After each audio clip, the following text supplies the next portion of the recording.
Kwa nani hapa? Wendy. As in Wendy, one advice kwa hao mafresh wenye wana plan kukuja kujoin campus Maseno. Wafresh ambao wanakuja, kitu mjue hapa Maseno, kitu ya kwanza, kitu leka kikuomba ukimnyima unapata supu. Ukukunywa bangi ni kawaida, hata sisi unatuona hapa kila mmoja huku anavuta bangi. Ingine pia kama wewe ni fresh ambaye anakuja, jua kuingia huku ni kuharibika maharibifu. Hata mzazi akupea advice kutoka 1 to 20, bora lazima tu ukiingia campus, sio ni maisha ya campus. Then one advice kwa hao maboy wenye wanavuta bangi campus.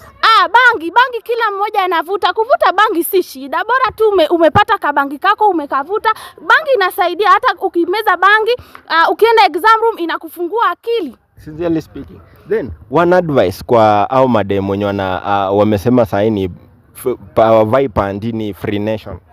Panty si lazima. Panty kama ujava, bora tu mafreshers zitakuwa zinapita zikiteremka. Hiyo ni free nation. Panty unavaa ukiwa periods, kama unanyesha jamani, hiyo si lazima. Sincerely speaking. Okay, say hi to the camera. Hi.